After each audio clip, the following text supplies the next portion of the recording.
This is your sign. You already know who you want to cut cords with. So let's get started. Whether it's one person or 10 people, I want you to start lining up in your mind the people that you want to cut cords with. And the thing to understand is that these cords can be attached to different chakra centers. It can be the heart, it can be the solar plexus, it can be the third eye, it can be the sacral, even the root chakra. It depends on what kind of role they play in your life. So if you're unsure of the connections, a lot of times you can kind of feel it when there's conflict in that relationship. You'll feel a certain area of your body tensing up, and the chakra that's closely related to that that pain, that tension center that you have, more than likely is the chakra that's going to be associated with it. But then, you know, if you're not really like used to this spiritual stuff, there might be other little tendrils that you're unaware of. So what you're going to do, imagine this person in your head and a connection between this person and you. Let's just say it's at the heart chakra.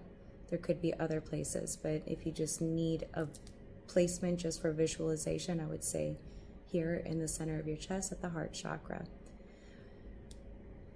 So whether it's one person or several people that you are focusing on, you're going to imagine their tendrils attaching to your body.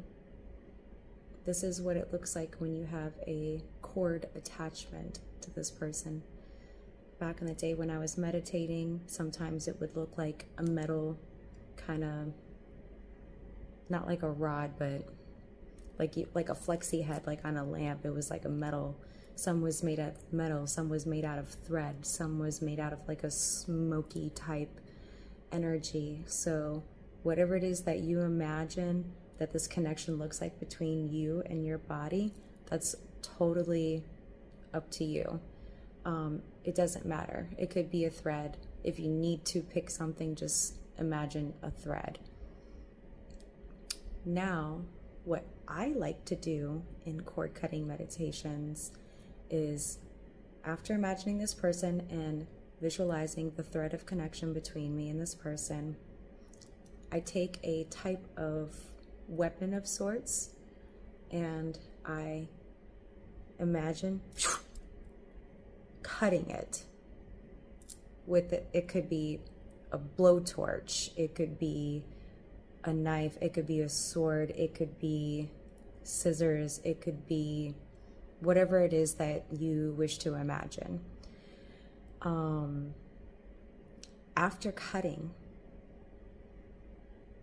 the next thing that you're gonna do is burn and singe whatever's left.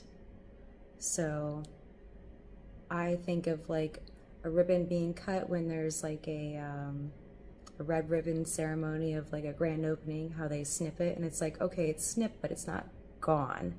So you need to dispose of the remnants. So the parts that are attached to you, what I want you to do is figure out a way of how you're going to remove this cord, this attachment from your body. I tend to go with fire, different types of fire, to burn and singe and cauterize and get rid of every little root inside of me for that attachment. So if you haven't started already, I will go ahead and take a quiet moment now to assist you through this process. And if you've already been working through this process while I've been speaking, I'm just going to help tie up the very ends of it and fill in those now empty spaces with golden light. So everything that I've discussed, I'm going to do now in my head and just lend this extra attention and energy for you for this cord cutting, starting now.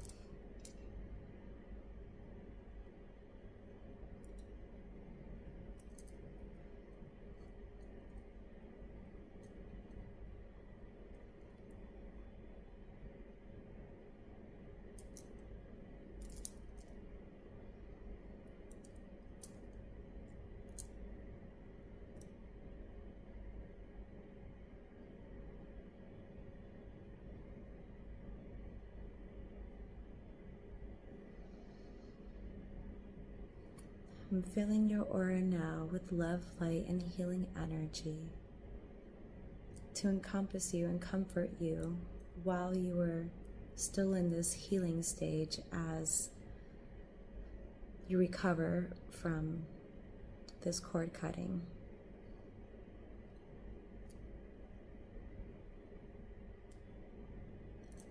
Just embrace the moment.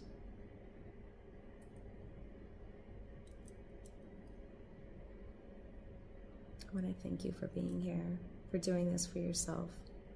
It's a good thing.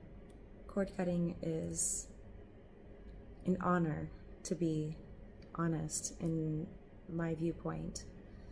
When you are ready to stand on your own and stand in your own light and not have influence from others, whether positive or negative. And I mean, it's sometimes, you know, obviously we know what happens with the negative stuff when we allow people to infiltrate our energy, but sometimes positivity too. Sometimes people's almost have like an agenda behind their positivity, and if you don't want that type of influence in your life, and you're just like, I want this desire to come from me. I don't want it to be something that somebody else wants for me because that's what they see. It helps you to see your truth. It helps you to clear your mind and your body, so that you can get more in tune with what it is that you truly desire and what your truth is ultimately. So cutting cords is not a bad thing, but especially in toxic environments, cutting cords is so beneficial, because the emotional drain that you get from that toxic relationship, friendship, whatever it is, you will be free from that. And the peace that will come, it's so rewarding. So it's a gift to yourself to do this and embrace a cord cutting here or there. So while this was just a little bit of a guiding video, I hope you enjoyed. Please comment below if you just want a specifically just guided meditation instead of teaching you how to do it. I think that's kind of where I was going with here. I don't script these videos, I just kind of do them naturally. So anyways, let me know if you liked it, and I'll talk to you soon.